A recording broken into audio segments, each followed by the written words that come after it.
अब सिर्फ यूक्रेन नहीं बल्कि पुतिन अमेरिका और नाटो के खात्मे के लिए मिशन की प्लानिंग कर रहे हैं। यूक्रेन विजय के बाद पुतिन जिस अभियान को शुरू करने जा रहे हैं उसका सबसे बड़ा पार्टनर पुतिन है। जिनपिंग और पुतिन दोनों ने दुनिया से अमेरिका की बादशाहत को खत्म करने का प्रण लिया है, लेकिन इस एकीकरण के लिए एक बहुत बड़े रण की भी तैयारी है। जिनपिंग और पुतिन ने एक बार फिर फोन पर बात की, आगे की रणनीति बनाई।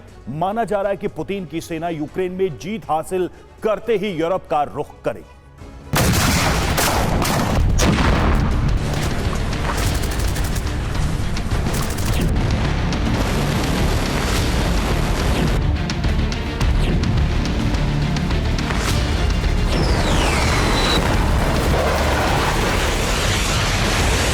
हवा से ताबड़तोड़ बमबारी,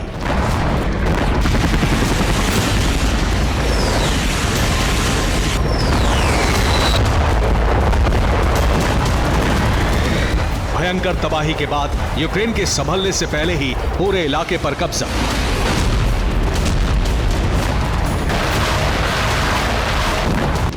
यूक्रेन में यही रूस की मौजूदा रणनीति है।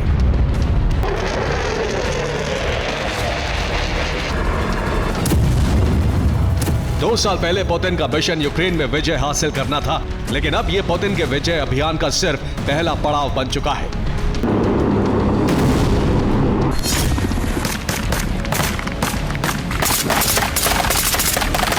पूरी दुनिया को इसका बखूबी अंदाजा है कि पुतिन का लक्ष्य अब बदल चुका है और यूक्रेन सिर्फ उस मिशन का पहला टारगेट है।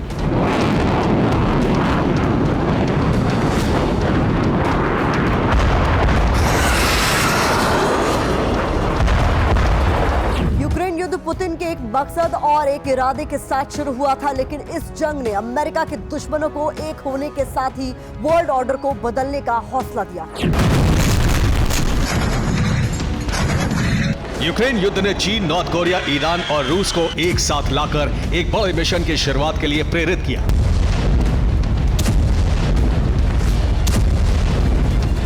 और यही वजह है कि पुतिन अब सिर्फ यूक्रेन नहीं बल्कि यूरोप पर भी हमले की प्लानिंग तैयार कर रहे हैं।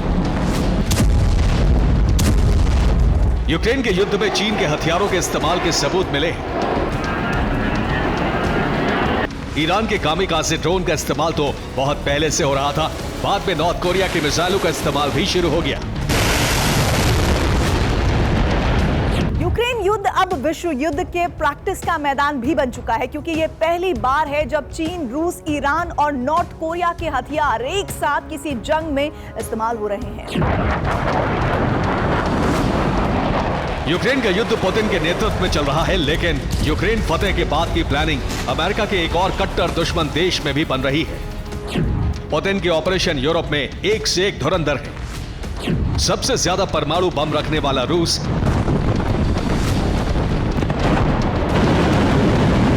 सबसे विशाल सेना रखने वाला चीन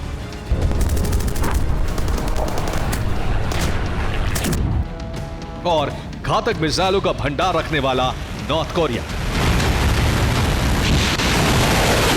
नेटो के आगे ये तिकड़ी भी कमजोर नहीं है। अमेरिका के चंद दुश्मन देशों ने ही पुतिन को नए हौसले से भर दिया है।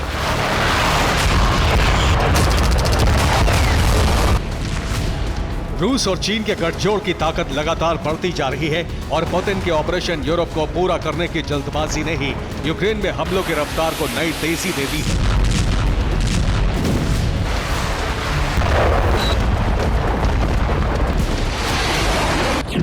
रूस यूक्रेन के पूर्वी इलाके में लगातार हमला कर रहा है। रूस की सेना पूर्वी इलाके से दक्षिण की ओर बढ़ रही है। दक्षिण में हमला करने वाली सेना पश्चिम की तरफ कूच करेगी।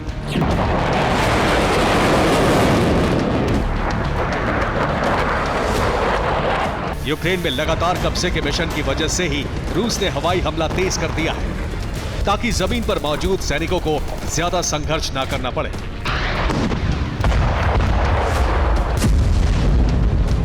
पुतिन को हमले की नई रणनीति में भी चीन, नॉर्थ कोरिया और ईरान का पूरा सहयोग मिल रहा है।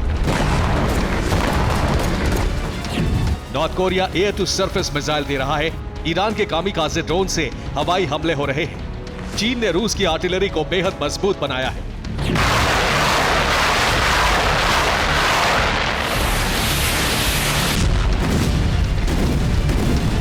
पहले रूसी आर्टिलरी के शेल का धमाका हुआ और पहली चिंगारी के साथ फट पड़ा कई टन बारूद।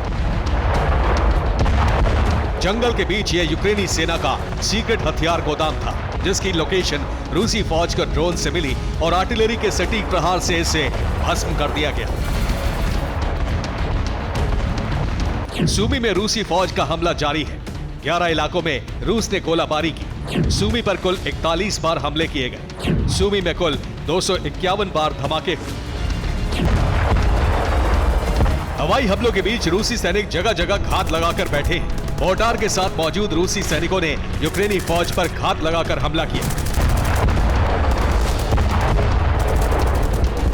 टोर्स्कोय इलाके में यूक्रेनी फौज पर हुए इस हमले में कई यूक्रेनी सैनिकों के मरने की खबर है। एक रिपोर्ट के मुताबिक पुतिन फिलहाल नेटो देशों के खिलाफ ऑपरेशन की तैयारी में है और यूक्रेन की कमान रक्षा मंत्री को सौंपी गई है।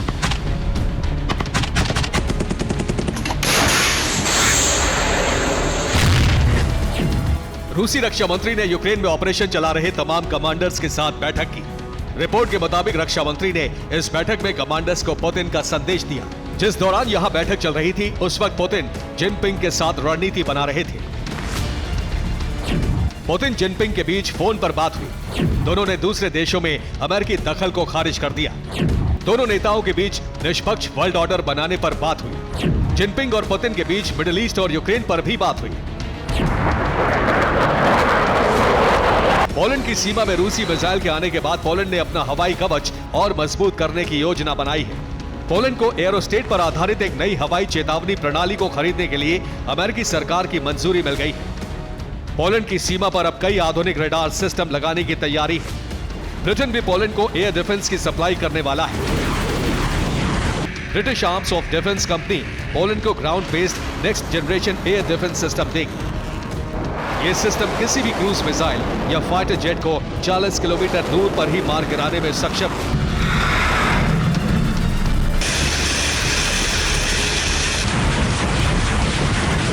Bureau report, TV9 Bharat.